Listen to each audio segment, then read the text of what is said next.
Some slimy, jelly-like stuff with black specks inside.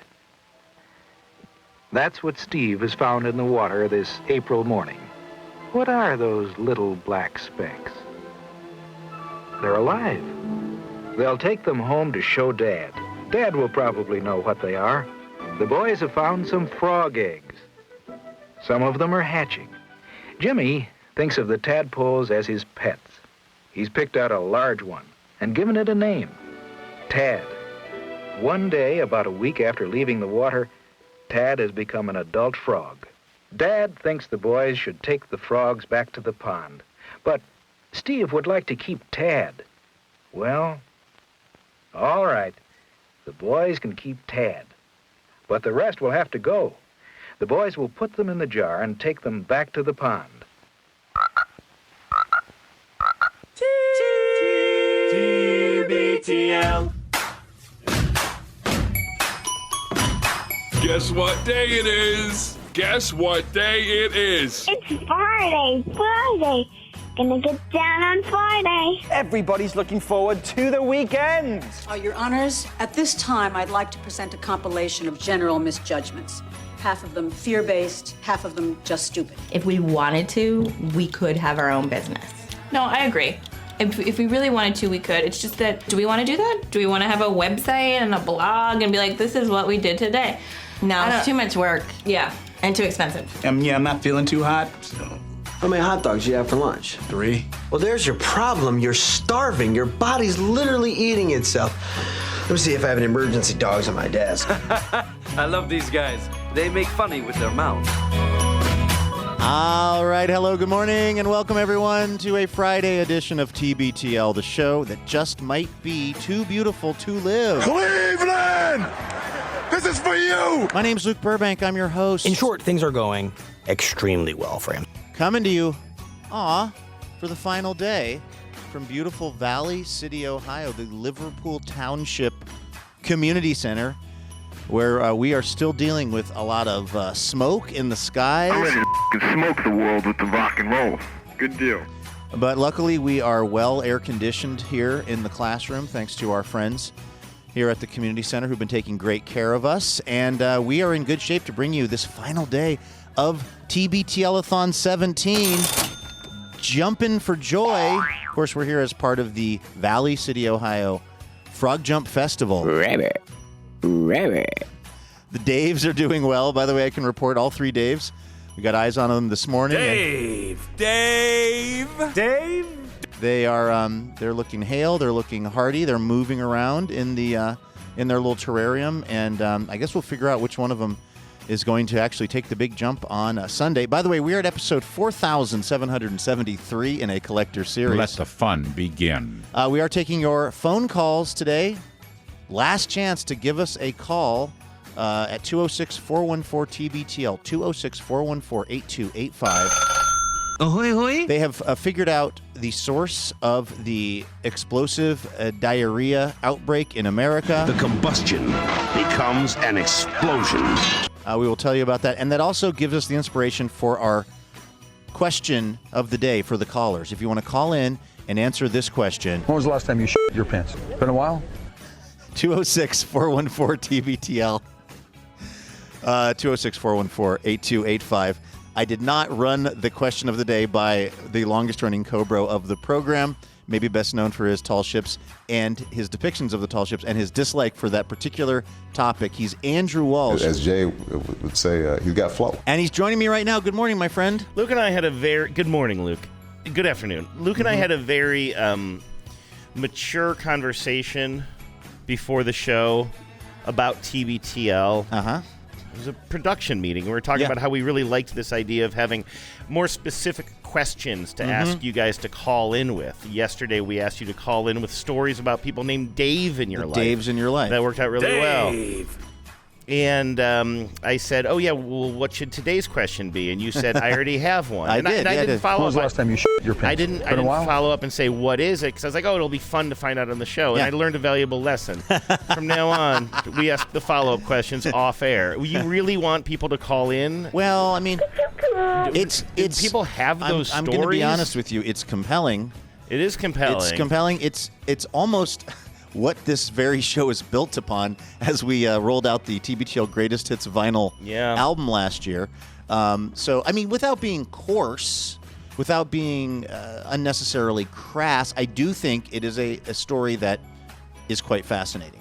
I suppose so. I wonder how many people have that story. I think for a lot of lucky people, it would be so far in the past that they wouldn't have a memory of it. And you know what? Let me sort of clarify. It doesn't even have to be a story of when you actually had a bathroom situation occur outside of the bathroom. It could just be a time when you had to go real bad and it was uncomfortable. How do you feel that our hosts feel about us starting the show today with this on Friday, the last day of our thon? There's been a lot of goodwill. There was some ill will regarding some things I said about a local eatery. But then we replaced that with goodwill when we went to that local eatery yesterday. By had a great the way, time. That place, Gandalf's here in Valley City, Ohio, cannot recommend it highly enough. It was so good. Absolutely. I had a Reuben that was really, really tasty. Actually, honestly, one of the better Reubens I've maybe ever had, as far as like the ratio of meat to cheese to other toppings and stuff. It was perfect, and I didn't do any mods on it. Did you notice that? I did. I was proud of you. Yeah, you ordered like a big boy right off the menu. It was in fact not too early for me to get. Is it too early a fish sandwich? You got a fish sandwich. It looks good. Delicious fish sandwich. Our friend John Sklarov is here, by the way. TBTL employee numero uno. Isn't he the best? And you got something called a boxy. A boxy, yeah. Irish, it was kind of fish traditional also. Irish dish. It wasn't a sandwich, but yeah, it was a salmon fillet. Oh yeah. On top of this potato pancake. In my culture, that's a latke. But they called it a boxy or a boxy. And it was box tea. It was box believe, tea. Right? Yeah. It was delicious. It really was. The place was immaculate. The staff was great.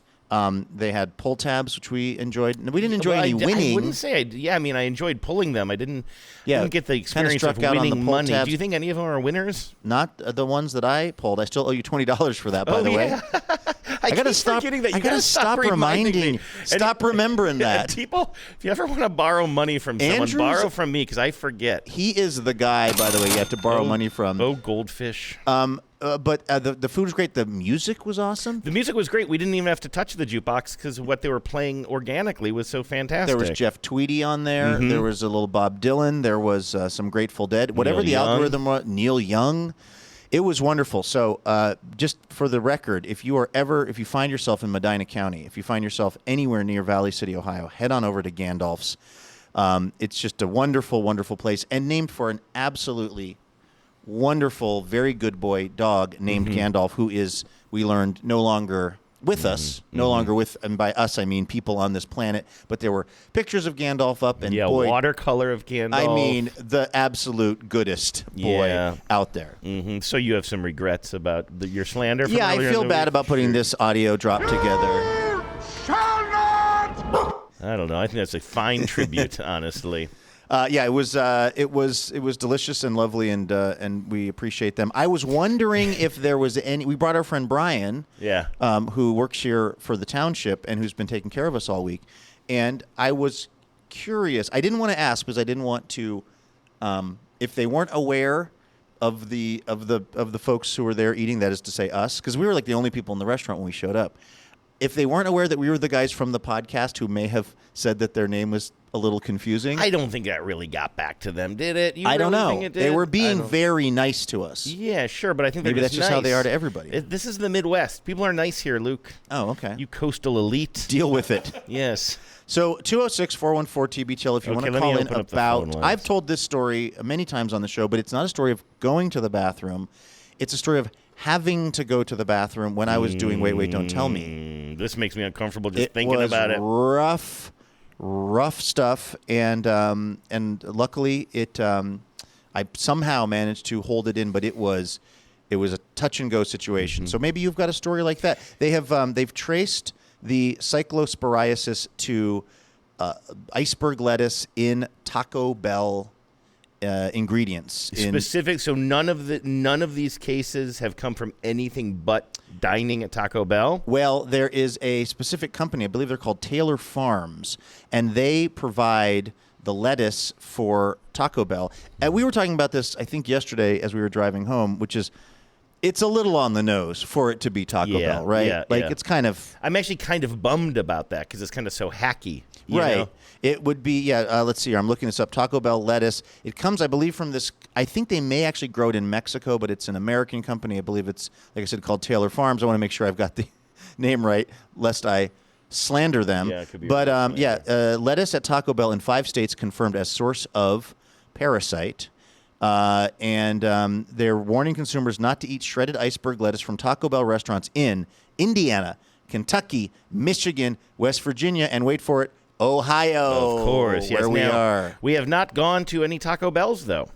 No, we the closest we would have gotten was when we did DoorDash some food on the later side of night on Monday. Although I don't think Taco Bell was ever in the conversation. No, I don't know where there is. Are you late night Taco Bell guys ever? I think I explicitly said, "Oh, do we want Taco Bell?" Because for me that is smart. But the appeal of the Wendy's nearby our place was calling to us. It's very convenient. In fact, you guys... It was suspicious, though, because when they showed up, they said we ordered 2. Really, what I wanted was a Frosty. Yeah, that was your and we main ordered driver. 2 Frosties, and they didn't. They said that the machine was broken. Which, peace and love to people working at Dave Thomas Arena late on a Monday night. That's a thankless job. I don't begrudge you not wanting to have to break down and clean and restart the whole Frosty machine, but I'm not buying that the Frosty machine is broken. I think you didn't want to deal with it. Well, it was interesting that they showed your order showed up. First of all, also just remember John was sans 2 nuggets. Oh yeah, they undernugged you. My spicy nugs. And so this they undernugged you. I was looking forward to those. They underfrostied me. But they included a spoon, but no Frosties. And so that's why it's like 10,000 spoons when all you need is a Frosty.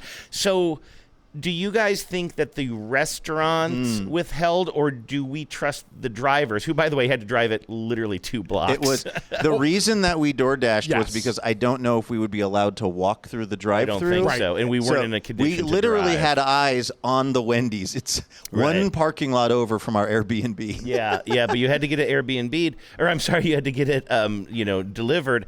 But the fact that there was a spoon, and I'm seriously not. I kind of don't. Speaking of hacky, I kind of don't like the idea of spreading rumors about a delivery driver that is sus, but like I do think it's weird that they included a spoon and no Frosty, and it seemed like you had wondered out loud for a moment if maybe the restaurant did provide the Frosties, but the drivers maybe the Frosties took a detour into their tummies. Not to make accusations against the gig economy workers in this tough economy, but we ordered 2. 1 spoon came, and 1 Frosty was on the receipt. Yes. And so 1 Frosty on the receipt. 1 spoon. I think the nuggets being left out were the workers at Wendy's because the bags were closed, and the spoon was in the bag. And you decided it didn't feel rifled through. No, the bags. Okay, good. I feel better than it was a spoon. The reason that I was feeling a bit suspicious about the delivery was because I felt a little embarrassed that we had ordered this food from a Wendy's that we could have walked to in under 40 seconds. Yeah. So when they pulled up, I said, I know this is weird, we're so close, but I don't think that we're allowed to go through the drive-thru line if we're not in the car. And he said something to the effect of, we had to drive across town and get this from another Wendy's, which I wasn't really buying. Oh, that's interesting. I was immediately a little bit suspicious about the overall situation. It was also one person's name. It was, I think, a woman's name. Possibly. That happens a lot, though. Sadly, I know far too much about this industry. I don't ever do this. I'm not proud of myself. I've got people that I will, because sometimes, for me to order groceries out to the Madrona Hill studio, it's or for me to drive and get them, it could be, 45 minutes down to town, get the stuff, come back. Sometimes I'm just busy. I don't have time, and so I'll actually have groceries delivered, which I don't know. I feel a little. I feel not great about that, but I do know a lot about now the whole business of having stuff brought to your house, and it's often a person in their car, but maybe with their significant other. That's a pretty common thing, and in a way, it's like it's sort of sweet because it's people spending time together, but it also makes me feel sad because I feel like we live due to late stage capitalism, we live in a world where the way that people sometimes can spend time with their significant other is outdoor dashing. Yeah, I could see that. You know, because they're working around the clock on various gigs to try to make the bills, and this is our special time now. And so we have to. So we want to be together, but if one of them has to like have that gig, then that's how they're going to be together. Sure. Yeah. One last thing. This Taylor Farms, they do sell some of their lettuce to those bagged lettuce operations. Yeah. So I don't know. I mean, I guess sort of caveat emptor. I kind of stopped buying those. I feel like there was a period of my life where I was buying a lot of spring mix, but I buy not iceberg lettuce now. Romaine. Romaine. I am obsessed with romaine lettuce. It does tend to be in the bag, which I kind of don't love, to be honest with you. You can get a really big thing of romaine that usually just has a big kind of twist tie around it, but I like the hearts of romaine better. Yes. But I'm not super conscientious about this, but the idea of single-use plastics is way more in my head now than it used to be. And so I don't love buying produce in these thin single-use plastic bags, but that is my go-to now, to have romaine on hand. I haven't bought like a spring mix or any of those pre-mixed salad bags in a long time. I am a complete romaine fanatic at this point. You are too, okay. And this is my move. I have this big it's like a Japanese kind of, it almost looks like it is like a meat cleaver kind of knife. Yeah. That I bought. It was not expensive. It was like $20, but then my nephew, Jack, by the way, who turns 16 today, shout out to my nephew, Jack Lee Brooks. Wow. He is like an incredible knife sharpener. Okay. And he was over at my house and he sharpened this thing. So it's quite functional. And I use it to cut up everything. Did he lock eyes with you the whole time you were sharpening I know it? Knife sharpening sounds like a weird hobby for a then 15-year-old boy. I promise you, it's all above board. But he actually got the knife.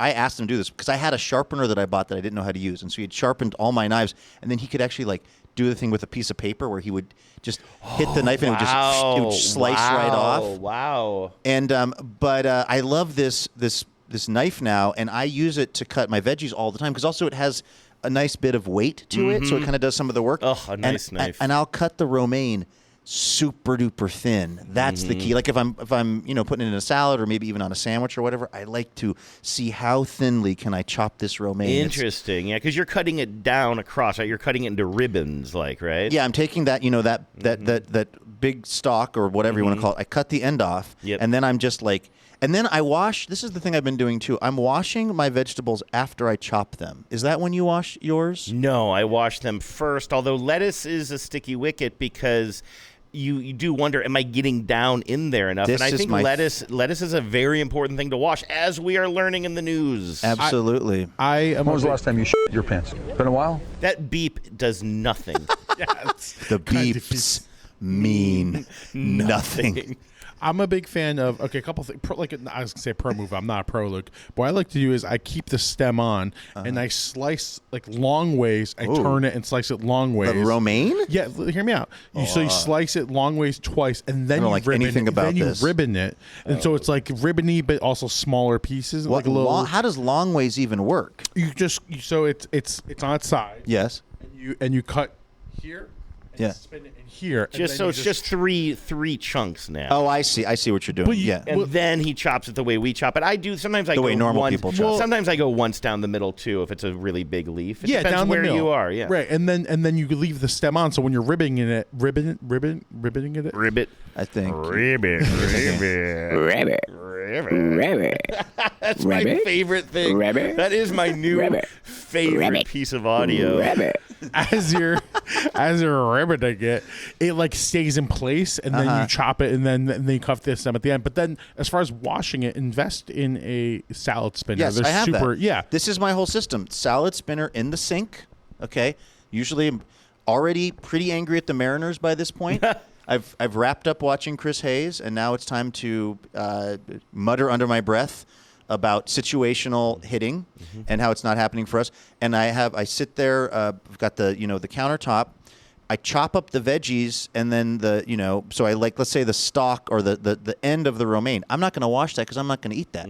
I chop that off, toss that out, chop up the carrots, the romaine, all of it, and it's all going into the salad spinner that's in the sink. And then when it's all chopped up in there, and then you hit it with the water, you spin it. I think it's a pretty good system. I'm very proud of it. I may have invented it. I want to talk about washing produce more. Okay. I want to switch the conversation, though, to talking about washing fruit, specifically berries. So when I bring fruit home from the grocery store, first of all, I wash it all right away. I want the fruit in the refrigerator to be pre-washed. Yes, I don't want always. to grab an apple, a peach or whatever it is, and then have to wash it, then eat it. So when I bring home the fruit, and then also I'm bringing home kind of like a lot of berries and stuff, and I'm often like throwing that directly into like kind of just a very quick fruit salad. During these months, I'm often bringing home a pineapple, which I know is not a berry, but I cut up a pineapple, I put it in a little, a Tupperware, then I throw in blueberries, I cut up some strawberries, I put them in there, and maybe some grapes. So here's where I'm going with this. My entire life, my process of washing these fruits has been to wash them in the sink, usually in a colander, right? And then letting them dry in the colander. But, picture a bunch of blueberries and strawberries. I'm shaking them under the water in the colander, kind of shaky. It's kind of fun. You feel, I don't know, brings some pleasure. And then that's it. You rinse them, you let them dry, and then you put them in the fruit salad or wherever you're putting them. But here's something I started doing recently, and I don't know why. This is before the whole cyclosporiasis outbreak. I don't know why I started doing this about a month or two ago, but I was like, you know what? I don't know if these things are getting clean enough in the colander. What I'm going to do is I'm going to take one of these nice bowls. Genevieve has a bowl addiction, so we have a million bowls around the kitchen. And so I take a big bowl, and they tend to be brightly colored. This one that I have is like kind of a bright yellow or a bright green, and I put all of the fruit. I clean them in the colander first, but then I dump them into the bowl and I let them soak. I filled the bowl with cold, clean water, and I did it one time just to see like how much more dirt is going to come off of this after I've already done my usual colander method. And my goodness, you can see the dirt when you empty it out. It sticks to the bottom of the bowl. I had not been cleaning this thoroughly enough. You have to let these fruits soak. Yes. Addie got me this amazing set of what are called makanai bowls. They're from Japan. She got me this for my birthday. And they are incredibly well designed, and they've got a little strainer lid that you can put on the top of them. Wow, that's great. So when I get... so you can see, Andrew, I'm showing you this online. Yeah, nice. So when I get like my blueberries or whatever, I put them in the bowl, fill them with water, let them just sit there for a while, let them soak, and then I put that strainer on top, dump it out, and put it in the fridge, and I'm ready to go. Have you noticed that I've really become a fruit boy in the last... You've been eating a lot of blueberries during sound check. I know, and cherries. Don't forget cherries. You were crunching on something the other day. I didn't want to ask you what it was, but you were like, during the show, you were like crunching on something. You were like tossing. Did you have like nuts or something? Maybe I had some sort of... pistachios? Who knows? Your fingers were bright red. That was probably the pistachios. That might have been the pistachios. Hey, I saw that we had a phone call coming in. I wonder if someone has a story for us that is both entertaining and appropriate on the topic of cyclosporiasis. Hello, you. Let's hold on one second. Hoi, hoi. How about this one? Okay. Ahoy, hoy. You're on TBTL. Who's this? If you're calling from the 360, you're on TBTL. The call is coming. You've been on hold for a while. You may have gone back to sleep. Hello, we can hear you. Who's this? This is Sherry in Port Townsend. Hey, Sherry! My goodness gracious, how are you? Can you hear me? We hear you just fine. Do you hear us I think we have a little bit of a delay. How are you doing today, Sherry? What's going on over there? Yeah, I'm hearing you. I'm seeing you on screen and hearing you double in my phone, so it's a little disorienting. Oh, can you turn? I'm not going to talk about poop. No more poop talk. Oh, wow. Well, Sherry, this call is over. I appreciate you being part of the... Now, let me ask you this. Do you want to mute us on the TV so it's a little less confusing? Oh, I already have. Okay, great. Okay, so you're hearing us now just in single audio, right? Yeah, I am now. All right. Well, you've already completely torpedoed my plan for the day. So what is it that you would like to talk about?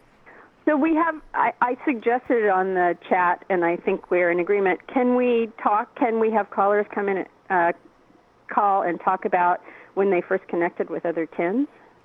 It's heartwarming, but only if they and the other tens were both almost having a bathroom accident.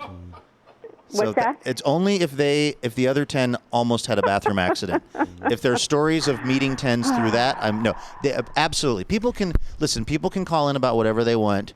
Did you want to talk about meeting a 10 or connecting with 10s? No, it was just an idea. No, but you don't have a poop story. You don't have a story of connecting with tens. Sherry, what is going on? But let's talk about this right a second. Sherry, so it sounds like you really don't like the poop talk, huh? I just heard a very deep, heavy sigh coming from you. You don't like this either, huh? Well, I don't want to get into it. I'm a colon cancer survivor. I see. So poop talk is kind of part of my life. Yeah. I understand that. So to you, it's not the sort of quote unquote grossness it's really factor. What story do I tell? Right. What story do I tell? Absolutely. And also, I could see it being, if that's too much a part of your life in a way you wish it wasn't, then hearing more of it could be a little bit less than fun for you. I totally understand that. I think it's funny. One thing I want to mention, Sherry, is something has changed deeply in my relationship with Genevieve in that when I'm on a trip like this now, I will, and in fact, I'm going to read this directly. I'll get a text message from Genevieve. Oh, boy. Out of the blue. I already know what this is about. Telling me specifically about the quality of poop that our dog just took. Yeah. And I don't mean that we're in some sort of a conversation and I'm like, well, how did it go? I was just, I think, maybe doing my job yesterday. Maybe I was sitting at Gandalf's with the boys, and out of the blue, Genevieve just, I can't, oh, here it is. Out of the blue. I'm going to read this. Genevieve, if you're watching, apologies. I know this was a private conversation. Out of the blue. At what time? 1 o'clock in the afternoon. Lucy has had 2 huge poops today already. She woke me up at 3 a.m. and then again at 8 a.m. So we should be fairly safe for a while. Out of the blue. That's the kind. That's where our relationship is at. How are you guys doing? Well, the thing is, that sounds super familiar because we are. We've been double income, no kids, but multiple dogs as a couple. And so poop talk was part of dog talk. Yeah, you know? Yep. And what it's I've how noticed, you assess health, right? Well, and John's got a couple of dogs, so he's probably got a lot to say on this. But what I was noticing is even when I was dog sitting Gigi and DJ, and they're like very housebroken. They're older dogs, but every time they went to the bathroom outside and I witnessed it, I felt relief. Yes. They got it out of their system. They weren't inside when it happened. Does that ever go away, Sherry? Are you always kind of relieved when your dog? Did you take your dogs? We don't have dogs now, but I pay attention to other people's dogs. But I think that the tens that are on the chat are probably disappointed in me because we are still talking about poop. Wait, so you're saying, Sherry, hold on. You're saying that the tens, there was the people that are commenting on YouTube, which, by the way, we're streaming on YouTube right now. There's a general sense that they would like us to go away from the topic of number 2 stuff. That's the general consensus. So. And they recruited you to pass this message? That's what I saw. I recruited myself. Sherry, did you, when you... You know me. I'm not shy about this. Mm-hmm. I'm not really shy about anything. So. You had dogs in Port Townsend? Did you have a dog in Port Townsend? No, we had dogs when we lived in Seattle, but when we started this weird lifestyle of ours, well, it was after we had 2 dogs that we lost in fairly short order and decided it was time for a change, and we came up here for a long weekend, and 3 months later had rented a house. So we and it was, oh my God, Luke, it was at the same time that you were moving here, and I felt like such a, I don't know, like stalker. That was pretty much exactly how we ended up there too. I think we went up for the weekend, and we're like, why do we not live here? This is the most beautiful place in the world. How do you feel about dogs on North Beach and dogs being off leash on North Beach?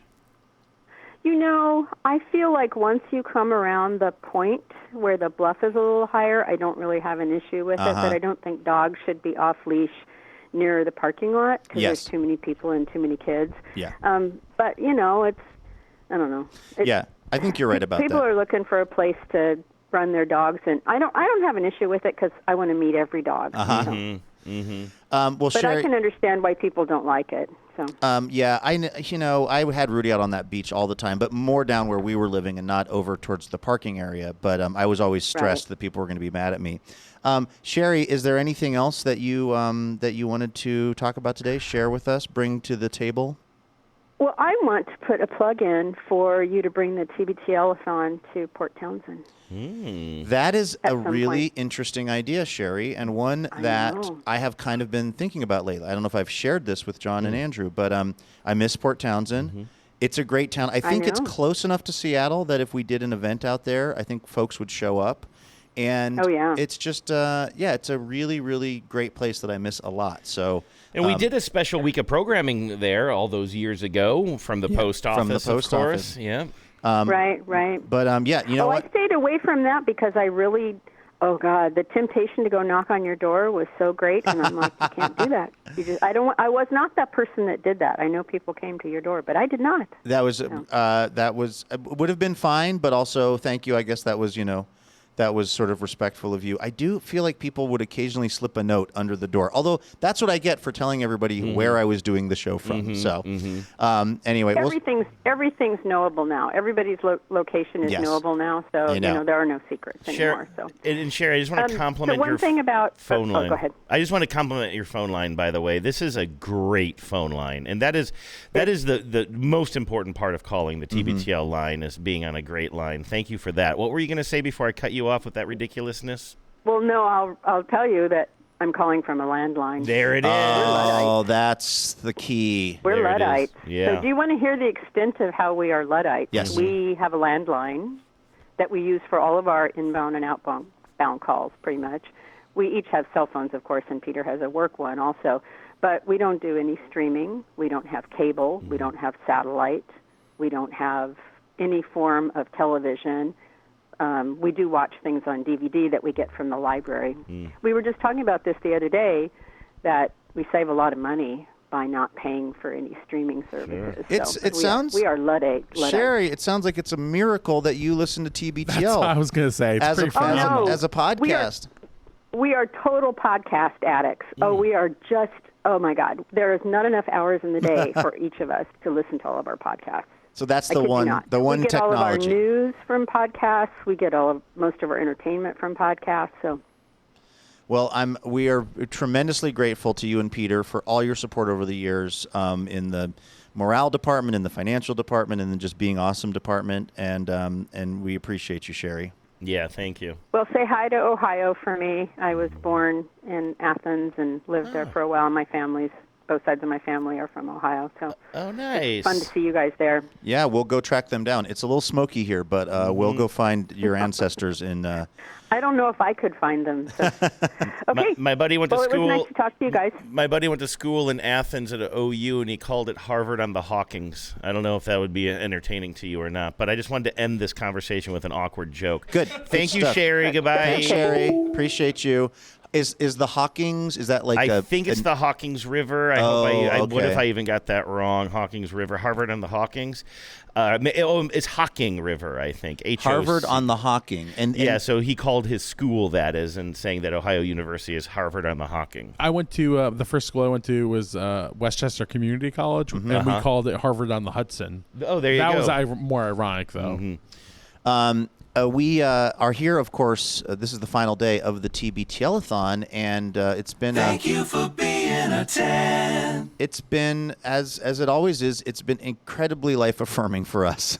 It's also been bank account affirming, which is a big part of why we're here, because we're raising the money for the show so we can keep doing the show.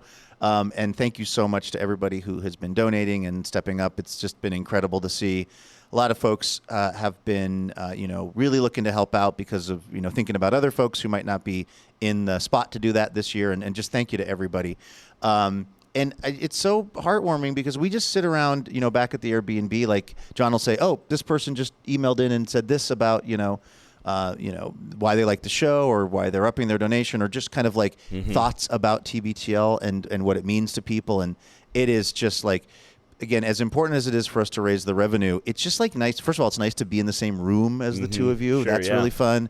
And to just kind of be sort of basking in the glow of like the TBTL community. It's a really incredible thing. So yeah, tbtl.net is where you can go and help us keep this thing going. Yeah, it's been nice to hear from people who are including little notes or sending notes to John, and John's been kind of copying us in some of his replies as we see people talking about what TBTL means to them, which is very, very sweet, and why they give and how long they've been listening. And it's always very, very encouraging. We were having a conversation on the way here today, because we want to be transparent with you guys to let you know that like we do need your donations to keep this going. We, as we've said, we don't have ads. Like, this is the only revenue stream we have, right? Yeah. I'm just making. I was actually like, we don't.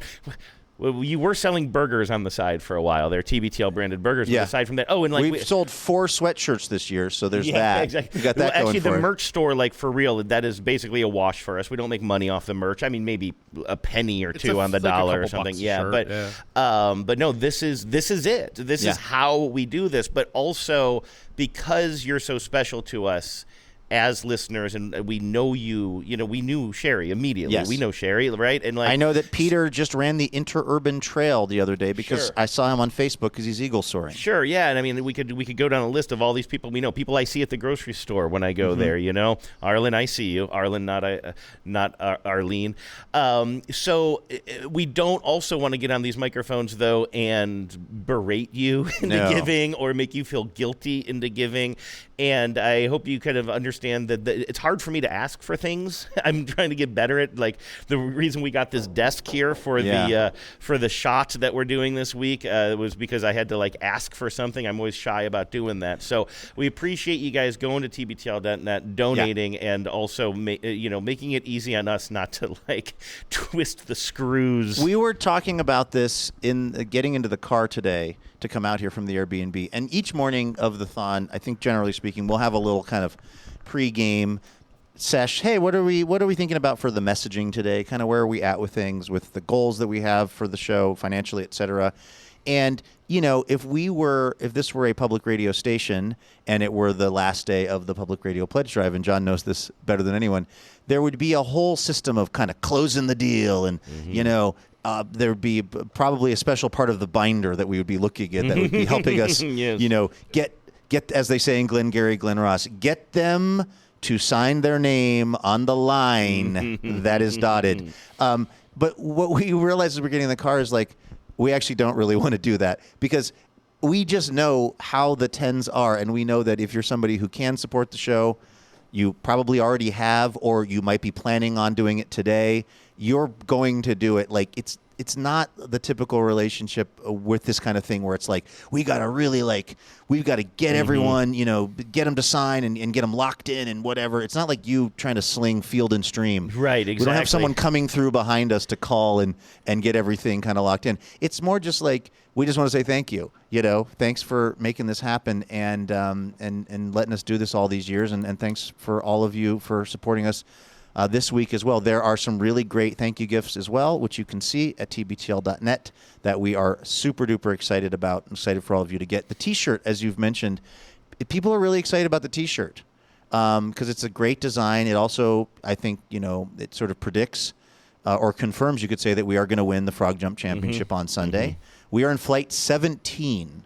I don't know what that means, except the rumor is that it would be maybe around 1:30 or something. So if you're planning on coming out on Sunday and you want to try to see how our Dave does, I guess we're in flight 17. Yeah, we should actually specify that a little bit more because I do know that people want to come out and hang out with us at the Valley City Frog Jump. By the way, I heard a Valley City Frog Jump shout out on Idea Stream, the WKSU public radio station I was listening to this morning, where I used to work when it was still in Kent. But all of that is to say, it's an all-day event that begins at like 10:30. I think opening ceremony is actually 10:15 or something, and the jumping begins at 10:30 and goes until 5:30. So that's a very big window we've been giving you all week, but it does sound like we're probably going to be arriving at the Frog Jump ourselves probably midday-ish, probably around noonish. Yes, maybe, we're getting here at about noon.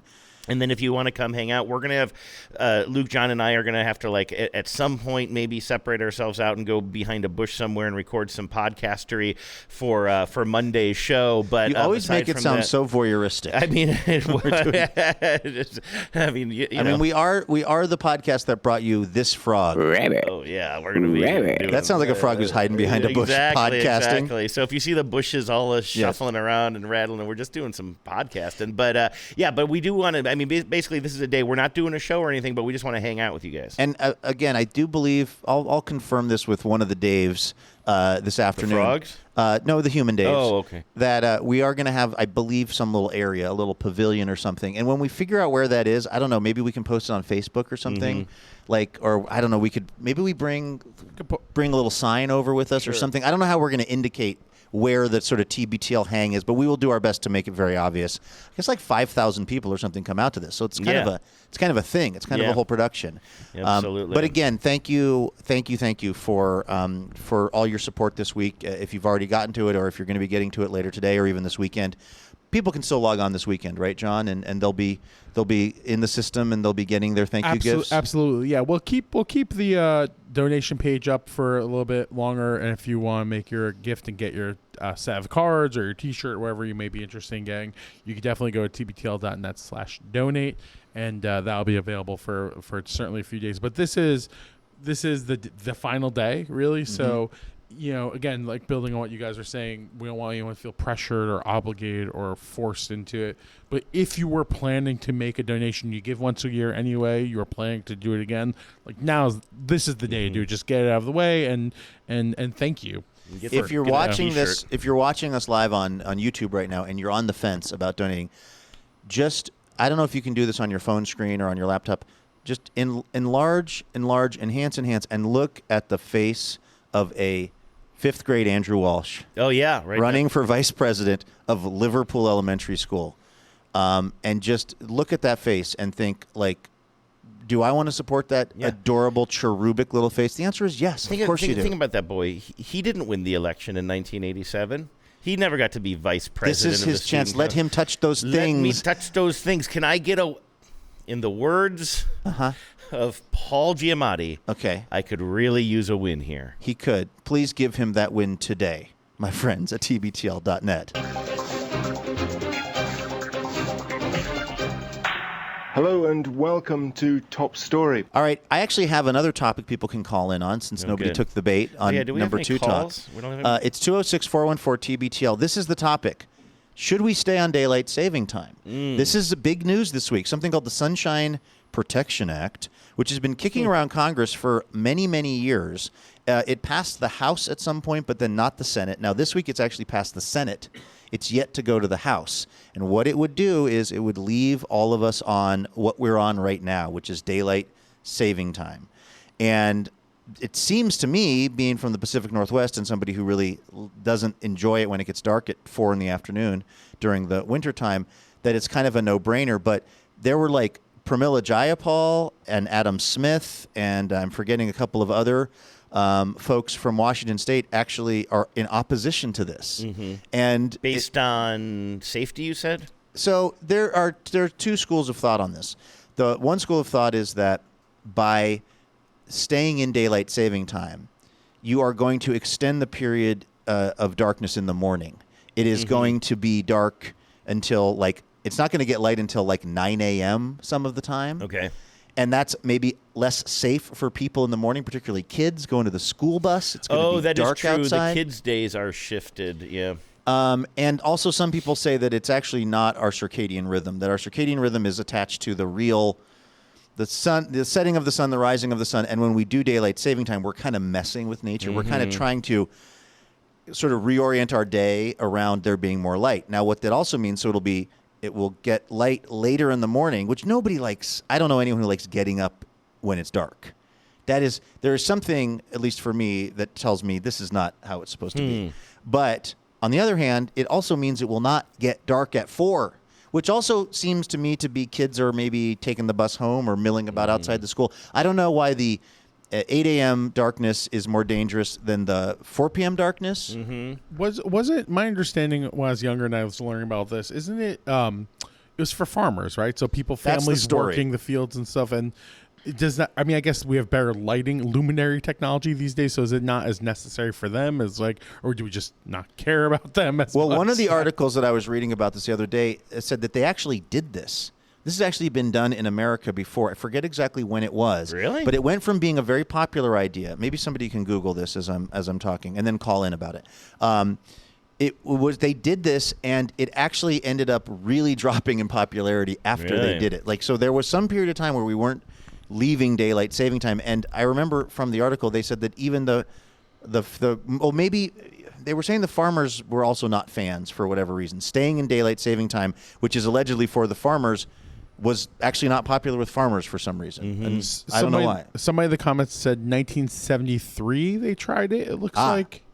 And so, I mean, listen, I would still probably rather it not get dark at 4 p.m. That is just selfishly motivated. I think there's a chance, depending on the day, like if it's a Saturday, it's not a great chance, but I might be asleep anyway at 9 a.m. Like, I feel like I know I'm going to be awake at 4 p.m., and I would like it to not be dark. I may not be, like the hour of darkness, I think, between, let's say, 8 a.m. and 9 a.m., I think will be less bothersome to me personally than it getting dark at 4 p.m. That's one that I have a real tough time with. I don't have a very strong opinion about this, but the appeal to me is actually just the cessation of switching. That's the only part that I don't like, whether we're switching back and forth. And therefore, if I'm going to advocate for getting rid of a system in which we're switching, then we have to choose standard or daylight. And I guess I'd prefer daylight. But I really do. Now, it's gotten a lot easier. I mean, with our phones automatically updating now, and probably a lot of appliances and stuff. But, back in the day, you had to remind everybody that the time change is coming, and, set all your clocks, go around the house, changing your clocks or what have you. It's easier now, but it still seems... It just seems inconvenient and unnatural, sort of. I guess British Columbia has actually done this already. Just recently, they're staying on daylight saving time. And one other provision in this Sunshine Protection Act, which I believe Marco Rubio was a big proponent, and apparently the current president has also signed off on it, which makes me inherently suspicious. Nothing will get me sort of doubting something I thought I wanted more than the people who are supporting it. The being real in the White reason House. behind it has to do with crypto or something that's going to probably exactly because the crypto farmers, the crypto miners, yes. Those are the farmers they care about.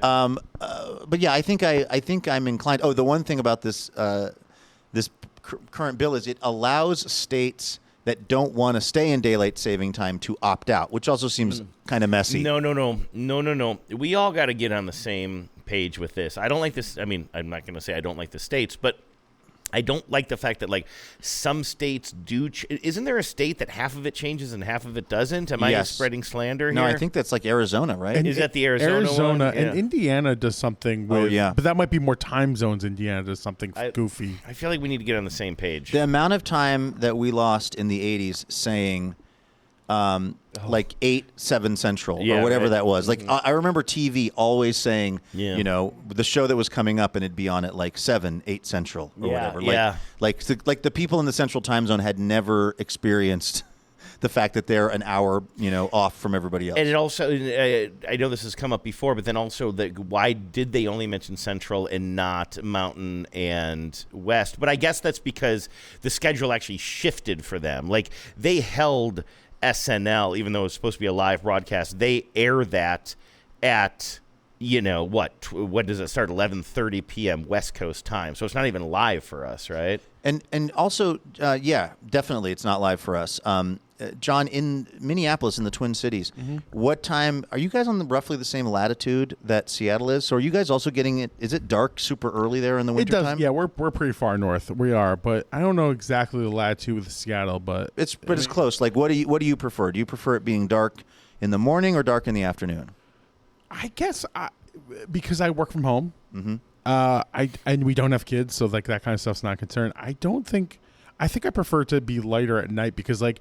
Even if it's dark when I'm getting up, like I'm getting up and letting the dogs out and making a pot of coffee, but then I'm not like getting out there in the world. Jess might disagree with me because she has to get in the car and go to her office. But for me personally, it's like I think I would rather have the light in the evening, especially because she'll get home from work, we'll walk the dogs kind of thing. Yeah. What does Manon say? Arf. Yeah. Okay. Oh, that's right. That's interesting. Hey, it looks like we have a phone call. Somebody want to weigh in on... Ahoy, hoy. Daylight saving time. Hi, you're on TBTL. Ahoy, hoy. Hi, guys. How you doing? Great. Who's this? This is Alicia, just outside of Boston. Hey, Hi, Alicia. How are you? I'm doing well. How are you all? We're great. Did you just reach out to me? Did you just reach out to me on Instagram, or was that somebody else? No, that was not me. Somebody this is a good idea, and I think we should do it. Becca is running the Boston Marathon this year, and somebody reached out to me on Instagram and said, hey, when you're going to be out there, let's do a little casual Bostons hang, which I think sounds like a blast. So circle, I'm assuming you would want to come to that. Maybe that's a big assumption on my part, but I'm definitely... Absolutely. No, that would be amazing. I'd be happy to help organize that. Okay, too. Great. I'm down for that. Fantastic. Did you want to talk about daylight saving or bathroom accidents or meeting 10s? Yeah, well, door number 3, I was inspired by Sherry's idea. If you're going number 3, you got real problems. What kind of lettuce are you eating? Fair. There's ironically a new Taco Bell just opened in our town, like within the last couple of weeks. So great day for that. Do you mind saying what town it is, or are you trying to maybe be a little anonymous? No, I'm fine. I'm in Sharon, Massachusetts. Oh, yes. Okay. I don't think I know Sharon, but okay. Is it a small town? Is it a big deal when a Taco Bell opens? Well, there were definitely people who wanted to make it a big deal. We're right next to Foxborough, so where Gillette/Boston Stadium is, or was, or what have you. Yeah. So do you have a story about connecting with the 10 or, the friendship of the community of listeners? Yes, this is a story from a while ago, but it just, for me, just encapsulates the past so much. This was about 10 years ago. I was flying from Boston to Oakland, and I had a layover in New York at JFK. And you thought, this will be lovely. The terminal there had just been completed. I'll have like a nice little dinner, and then I'll hop on the flight to California. And then, of course, it was delayed. And then the delay messages started just changing. I wish I could remember the word, but it didn't say delayed. It said rerouted or something up on the monitor. Yeah. And so we go to the gate, and they say, because of greater than usual headwinds, we're going to have to just make a quick stop in Buffalo to get additional fuel. Oh, my gosh. Wait, so you've already flown from Boston to New York, and now you're going up to Buffalo to get more fuel to fly over to Oakland? Yes, because, Andrew, you mentioned small towns. New York, famously small towns, could not have enough fuel there. Yeah. Sure. So they're like, okay, we got to do this. So they start boarding all the special people, like you, Luke, like all, all the various. Thank you for my service. So that's important. Thank you. And then, so we see, 30 people, whatever, get on. And then those 30 people come off, and then the flight attendants and the pilot come off. Because someone had a bathroom accident they say, on the flight. I knew where the story was going. Honestly, I wish. I think that would have been easier. It would have been simpler. No, they said, we do still need to go to Buffalo to get more fuel. However, we are currently overweight to land in Buffalo. What? So before we leave to fly to Buffalo, we need to siphon off some fuel here in New York. What in the... Did Joseph Heller book your flight? Yes. I forgot to mention that piece. Yosarian on the upgrade list. Wow, that is so I should have started ridiculous. So we have to get rid of some of the fuel so we can go to Buffalo, which is not on the way, to get more fuel. Right. Okay. Exactly. Perfectly logical. So I did what any totally level-headed, logical person would do then, which is I went to Facebook to complain and posted in the Sends page and was just like, this is crazy. Like, send me good vibes. I don't know if I'm ever going to make it to California. And so finally we get on the plane. I think the flight was supposed to leave at like 6 p.m. I think we left at 10:30 or 11. And then stop in Buffalo. And so while we're on the ground in Buffalo, I was able to turn my phone back on. And in that, very short flight from New York to Buffalo, not only had a bunch of 10s commented, with like the appropriate amount of love and empathy and frustration, but Bobby Pape had connected me to Pilot Will on like a separate DM who I'd never met. I think Bobby, at the time, was also a Boss 10, so maybe I'd been to a meetup and met him there. I'm not sure, but he just being the connector. Yeah. So while I was on the ground at midnight in Buffalo, I'm now messaging with Pilot Will, who is telling me how crazy this is to him as well. Like, this makes no sense whatsoever. And then there was also, they discovered there was an issue with the plane's door while we were in Buffalo. So good times there. Yeah. But not enough we gasoline in finally the did make plane it to door. Yeah, right. Yes, for sure. Yeah, they shouldn't have siphoned that off. Yeah. But yeah, finally made it to Oakland. I think it was like 4 a.m. And then like a week later, Will wrote me again and said he had talked to some of his other pilot friends and had heard of a few other instances of this. But it was just such a lovely connection to the community and people who I'd never met when I was in this moment of just feeling not only lonely, but just sort of in the midst of this ridiculousness. Wow. Yeah, I've heard stories of people like just going to the airport and giving TENS rides to places because, they were stuck or there were no rental cars or like, and Bobby is great, by the way. Yeah. We love, I think he's Bobby in Erie now, right? Yeah, I think so. He's running the Erie Philharmonic. But yeah, like just the way that the tens of listeners really look out for each other and are just always there. And it's like, I say it a lot this week, but it's like you all are really the kind of the secret sauce of this whole show. And it's a sort of like what my mom does with her own children, except maybe in a slightly less, I don't know, way. So my mom's way of, generally speaking, helping her kids out is to have her other kids help her kids out. So like if one of us is dealing with something, she'll get on the horn with one of the other ones and go, hey, could you go help out with this? Or so-and-so's, of my siblings is got this going on. Could you like take care of that for them?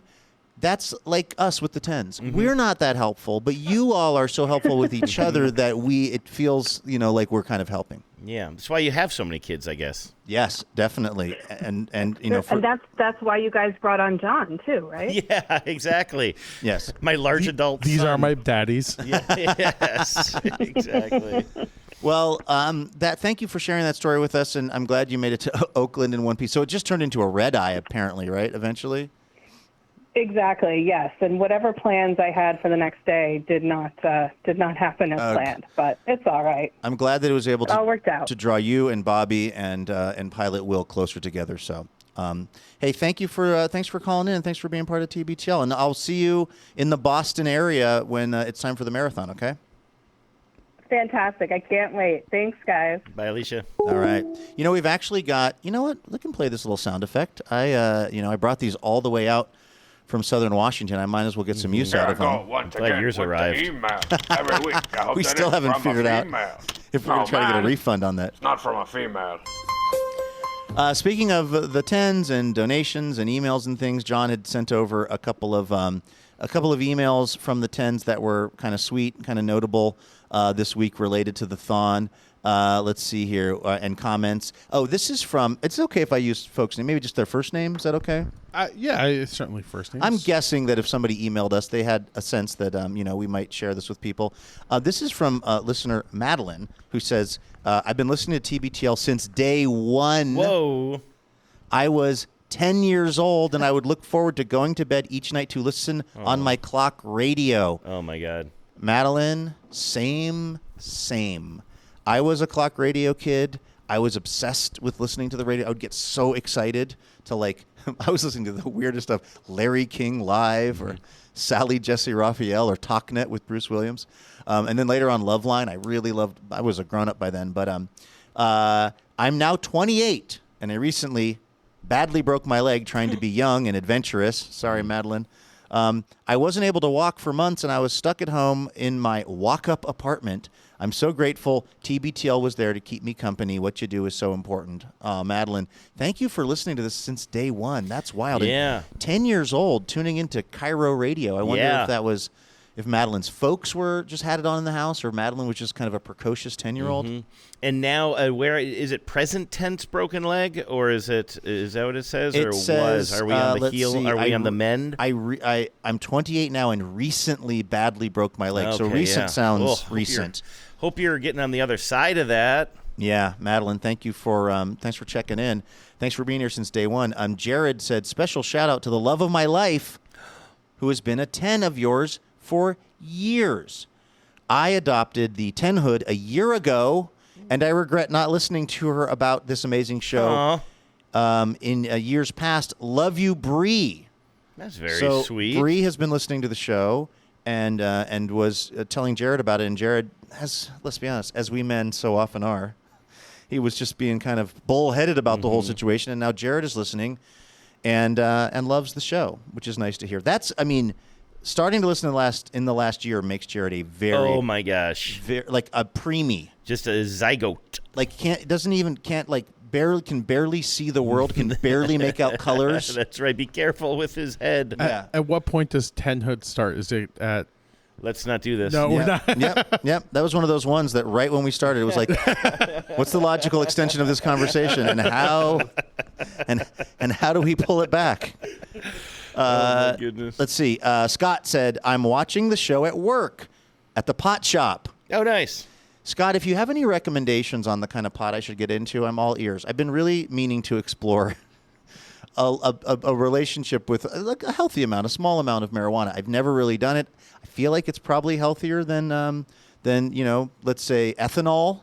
And I just need to figure out my deal with it. So if you work at a pot shop, maybe you can give me some advice. Anyway, Scott says, I'm watching you at the pot shop. I'm usually a bedtime listener, but here we are. The question is, what if TBTL went away? I don't want to be stumbling around looking for similar content.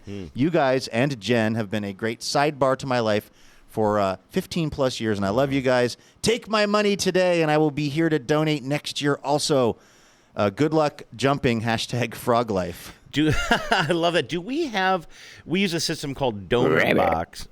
People come to TBTL.net and that's how they donate, but there's a back-end mechanism called Donor Box. And John, you're the one who runs that. Do we have like some sort of way for people to donate dank nugs via Donor Box? I think they would have to go through as a physical item the P.O. box, but then I think that's trafficking drugs. So let's not mail. So even legal substances. Yeah. Let's not mail them. But anywhere. if you like show up to like a TBTL event, like the 5,000th episode next year, we could take things in person. Okay, wow, you're really pushing it. Well, I just wanted to say dank nugs. Okay. I just meant generally I can use some advice on the topic, but don't. I was looking out for you guys. Yeah, please do not bring any drugs to the 5,000th episode. Good Lord, and please don't bring any drugs to the frog jump on Sunday. I'm still trying to impress these people. Unless they are performance enhancing. Oh, for the that's Daves. true. If anybody has the cream or the clear. Or any kind of horny goat weed. Actually, they don't need that. They're all horned up, as you can hear from that. You know, it's interesting, Scott mentioning about, like, you know, if the show were to go away and that whole thing. Because, you know, I'm a big Howard Stern show listener. And he's now going down to once a week, I believe. Oh. Like, I think they're on summer break, but when they come back from the summer break, he's now, the rumor is, the word on the street is they're going down to once a week. And my relationship with that show is it's not quite as intense maybe as some of the Tens relationship is with TBTL, but it is a thing that I really love. And I know that, you know, he's not getting any younger, and he's certainly made all the money that he needs for the rest of his life. And he's constantly talking about how, like, he wants to retire and stuff. And, like, you know, as a fan of the show, it's like I have to sort of grapple with, like, oh, what's it going to be like for me when that show does not exist? And it went from being, 5 days a week to 3 days a week to 3 days a week in about 3 months of the year, right? Doesn't he pull back a lot? And then 2 days a week. He just signed a new contract, and it was 2 days a week.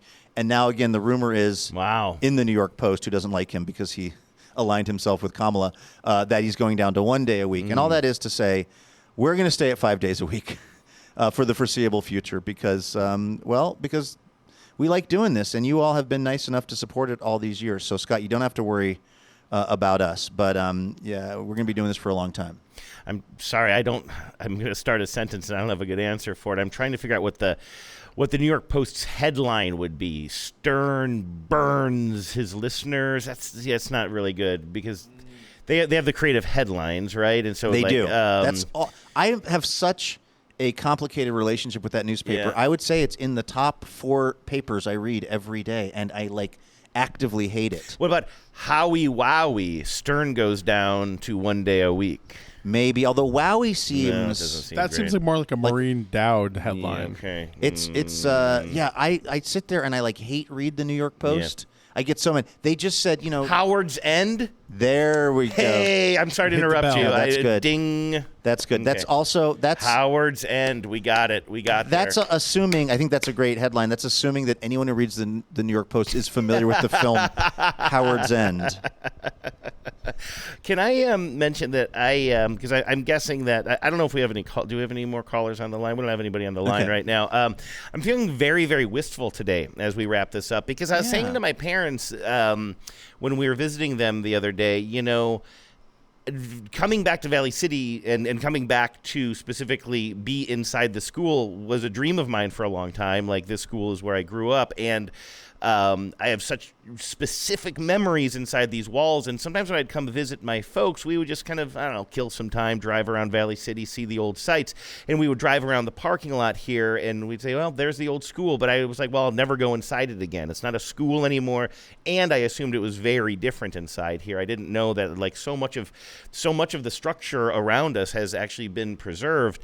Or at least not renovated or changed. And it's been so exciting to be here. And again, Luke, you weren't here for this, and I'm kind of glad of that because I was probably acting pretty embarrassingly. But, like, John, you were here when I was freaking out when I saw the old cafeteria. It was adorable. And I was and seeing things that I hadn't even remembered, and then seeing things that I did remember and having confirmation. Oh, that's what it looked like. This is Mrs. Linder's room or whatever it was. And then to see the floor of the cafeteria, and I had forgotten about that jazzy, snazzy linoleum floor in there that they have, and I was having some real freakouts when we got here, and now here it is. Now we've been working out of this building for a few days, and so the novelty sort of wears off a little bit, and so I'm trying to, like, before the show today, I'm kind of wandering around trying to take it all in one last time, because maybe this is the last time, I don't know, but it was kind of special to think that, and of course, all I had to do probably was find somebody who worked here and asked, could I get a tour, but it seemed like I would never be in this building again, and now I have a key to this building, and I've had a key to this building all week. And I've made several copies of it. Brian, you didn't hear that?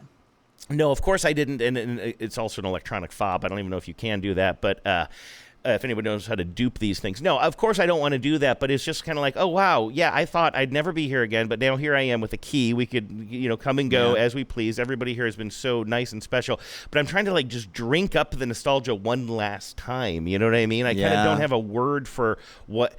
for all of my nostalgia junkyism, I've never had this particular experience before, and I'm kind of like just trying to drink it up before we because we're going to tear all of our stuff down here in a little bit and say goodbye, Yeah, I mean, next year we're going to have to do it from the Lighthouse Ranch, where I grew up. That's the only way we can, which doesn't even exist. I believe it's actually been torn down. That makes me a little bit more nervous, honestly. Do we get out of there? Like, once you don't want to check out anytime you want. You don't want to do the show from the cult that I grew up in as a kid? Do you guys want to do Brookside Elementary next year in Yorktown? Sure, yeah. So anyway, this has just been a really special week, and I'm not trying to rush us out the door here if we're going to take more calls, but I just wanted to share that with you. I'm just feeling very, very wistful on this Friday. And again, thanks, Tens, for joining us on this journey. Let me ask you, Andrew, because this was so personal for you this week. Has it gone sort of the way you expected? Has it been more nostalgic, a little less? As far as the nostalgia is concerned, better. Like, I love seeing that. I mean, there's small things that wouldn't mean anything to you guys, but just like when I first came in this room and saw that they still just have like the heating unit over there that looks like, what is that design? Kind of 1960s design or whatever. And and honestly, like, hold on, wait a second, Andrew. I worked really hard on this. Memories are made. I've only used this one time. You must remember this. And that's how it went when we were kids. Memories bring back your... Yeah. What were you noticing in the room when you walked in? Well, just like the fixtures and going into one room and seeing the lights, those really old school hanging fluorescent lights that are, again, probably 50s or I'm guessing maybe 60s or whatever. Just small little details to see the hallway floor, to look down and be like, oh, yeah, the floor hasn't changed. And that was actually, I don't know if I said this on the show on Monday, that was a little bit of a, as I was going on my nostalgia journey with the guys showing us around, they kept on taking everything I said with as a little bit of a slight, I think, because I'm like, nothing has changed. This floor is the same. They're like, yeah, we got to change the floor. Like, don't change the floor. I love that it's the same floor that little Andy was stomping around when he was running for class president, apparently, or vice president. Sorry, I got ahead of myself there. But So seeing all that, I would say that it's paid off way more than I thought it would. That it's preserved way more than I thought. The fact that like I literally saw some of these shelves in a classroom that I not just remember, but there's photos of me like goofing around in front of these blue shelves that used to be filled with little golden books or whatever it was. Yeah. You know, and now they're empty, and that was kind of an interesting thing. But to see the stage where I performed again as Santa Claus #1, I was starstruck. I'm really more of a California Raisins guy myself. Yeah, of course. Yeah, but I'll sign both as Santa and as a California Raisin if you want my autograph. As we're wrapping things up here, I just want to say, again, a huge thanks to all of the 10s for supporting the show and for jumping on YouTube and watching us and chopping it up on Facebook and the Slack and all of those places. We are, again, so grateful. Thank you also to everybody here at the Liverpool Township, the Daves, our friend Brian, the various folks that are on the town council here, the township council. Like, they were really game about this. I remember, I think I sent them an email very much out of the blue that just said, hi, I co-host a podcast with somebody who grew up near where you all are doing this thing, and I'm wondering if we could come do the podcast from your town. And they just rolled out the red carpet for us and set everything up, and again installed not one but 2 air conditioning units in this room so that we wouldn't roast alive. And they've just been so nice to us, and they're giving, like, they don't usually let you pick when you're going to be in the frog jump contest, but they're kind of helping me out with that for our purposes and the CBS stuff. So I just want to say thanks to them as well. And again, thanks Andrew and John, both of you guys, for like all of the work.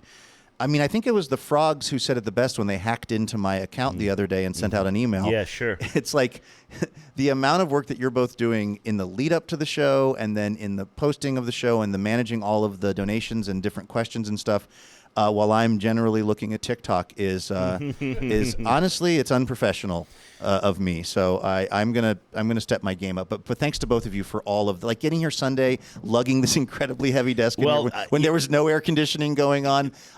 I'm amazed you guys weren't, and maybe you were, just like kind of cursing under your breath at me for lollygagging. No, we curse over our breath at you. That's fair. And so you will know, but I do have a little update. So we had a little sidebar conversation. I think this is interesting.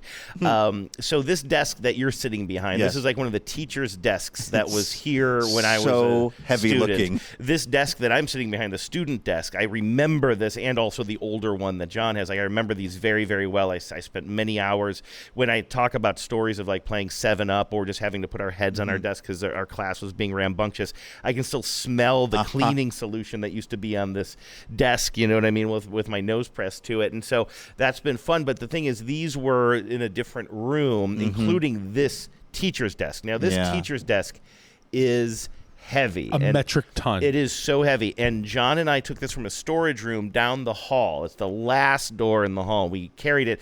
And somebody even said you can use a cart for this. And we didn't. We just carried it. Now, the carts are gone. The carts are in use out at the frog jump. So we can't use a cart anymore. And John and I think you were a part of this, Luke, before the show, were saying, so do we have to return this desk or can we just leave it here and maybe the maintenance crew will take it back or something? And, John, they seem strong.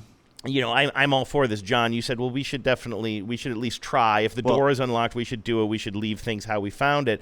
And I agree with that, generally speaking. But I was like, yeah, but the storage room door is probably locked. We can't just take it out to the hallway. Low key, we were very much hoping that we would not have access to where this desk goes. Yes. Therefore, could plausibly say we didn't take it down there because we couldn't get in. Exactly. I'd say high key. Yeah, high key. Low-key, high key. Low-key, high key. And then I saw our friend Brian and in the hallway. How dare I tried you. not to make eye contact with him. Yes. I tried to just walk by as quickly Don't as say possible. desk. I pretended Don't I was use on the word phone. desk. And you said, hi, desk. How's your desk?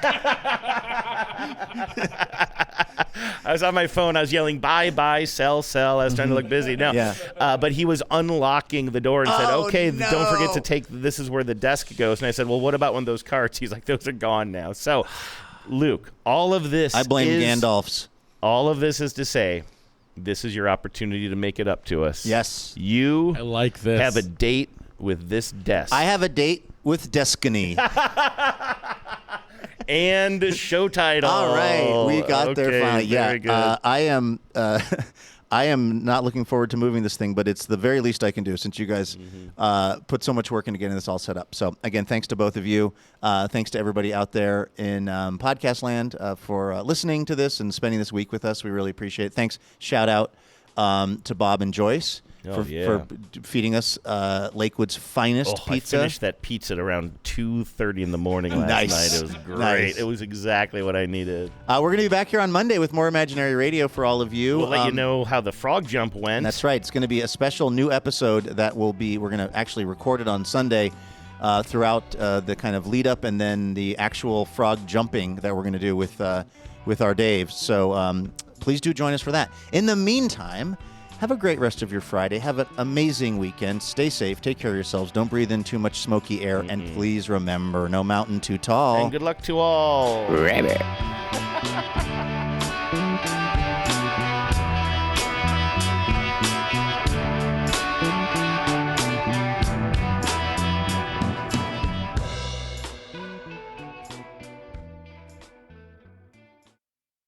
Power out.